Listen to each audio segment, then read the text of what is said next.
Hey guys, welcome to Monsters Inside Me. After a long day at the beach, Monique is hanging out with her cousins. That's I the was reading a chair. book to them, and my foot all of a sudden started to itch.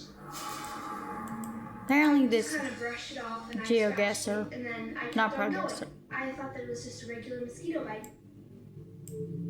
When I go to South Africa, I have a good 30 mosquito bites on my leg at one time, so I was not worried. I thought it was just usual. But the next morning, the itching on the bottom of Monique's foot is even worse. So Monique shows it to her mom. After a quick look, Antoinette assumes that the small red spot is just a bug bite. A few days later, Monique and her family head off to Johannesburg to visit relatives. Some tell me this is Denmark. When she arrives, Monique goes off to play with her cousins. But after a few minutes, she has a new sensation in her foot. All of a sudden, it just started to hurt again. At this point, my foot is burning and it's itching.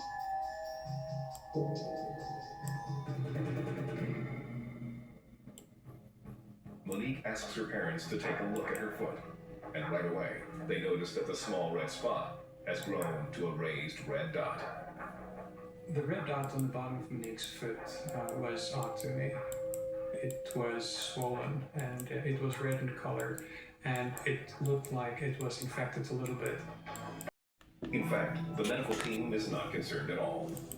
I'm either They did not thinking think Norway that or anything Sweden. urgent. The doctor was not very concerned and sent us off home. The doctor prescribed anti-itch cream. I'm thinking Norway. For the next few days, Monique applies the cream diligently, and it seems to be working. A week after I got the medicine, I thought, oh, it's fine now because there's no more pain, no more itching. I was back to normal. A few days later, the family returns to their home in Petaluma, California, and life returns to normal. But a few weeks after their return, Monique's left foot begins to bother her again. And all of a sudden, my foot started hurting extremely, extremely bad. I couldn't even put my foot on the ground, it would just hurt too bad. Monique asks her parents to take a look. I turn over her foot, and there it is again, the red spot. It's bigger, it's red, it's itchy. I'm thinking, this is impossible. The Yells make a doctor's appointment for a few days later.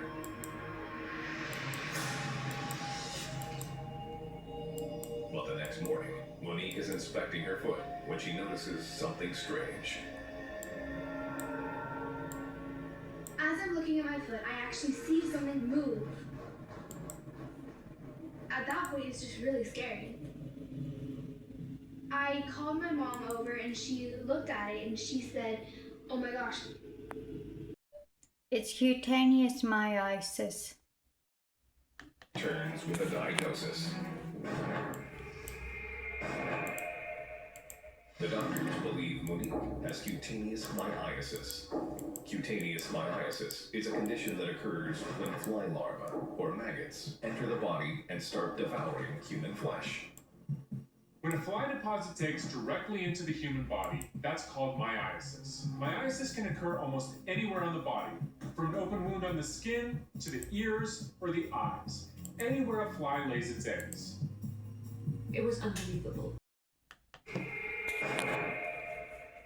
The doctors believe Monique has cutaneous myiasis.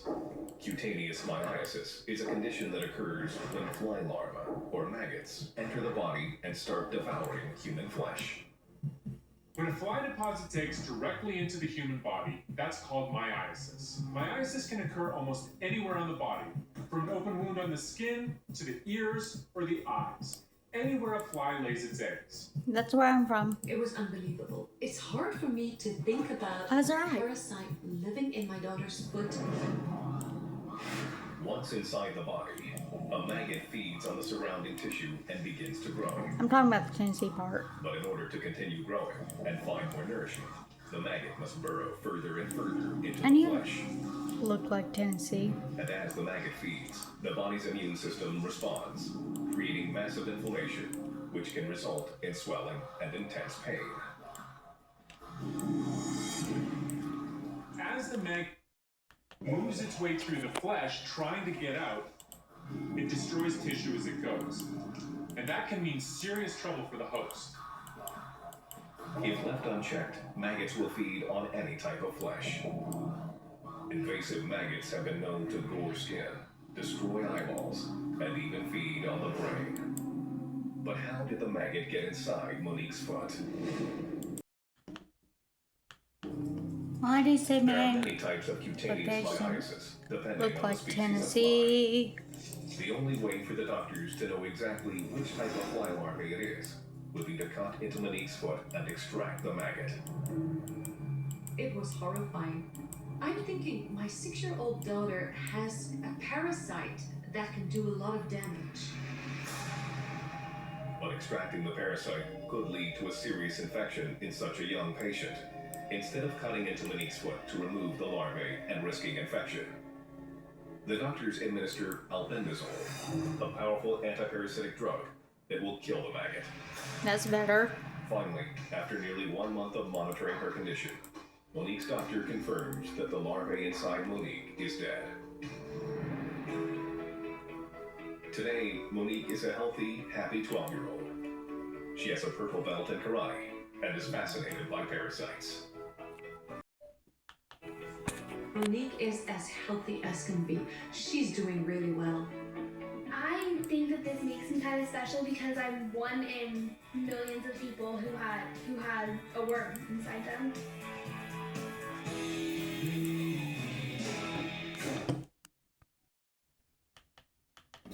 To avoid becoming infected, travelers to subtropical regions and areas with large fly populations should wear shoes at all times and keep their skin covered. But surprisingly, even flesh-eating maggots can have their uses. There are many different kinds of maggots in the world, and some of them are used for what's called maggot therapy. Yep. Where maggots are placed directly on an open wound on the skin of a person, and as they feed on the decaying flesh, they clean the area and allow it to heal. Most gross. parasites do nothing but harm their It's hosts. true. But at least they eat the dead the side skin. effects of a parasitic infection can work in the host's favor. Parasites have been living off of humans for millions of years, and most of them do far more harm than good. But there are a few species that do provide some benefits, working as double agents. Honestly, I have no idea.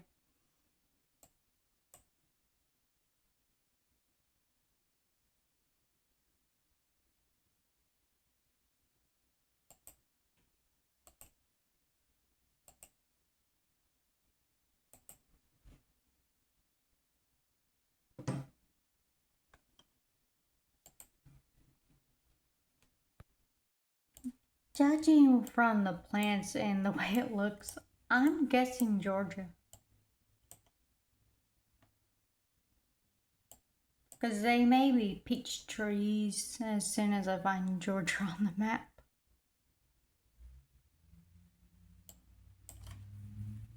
Found it.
Thank you for watching me be horrible at maps. I'll see you next time.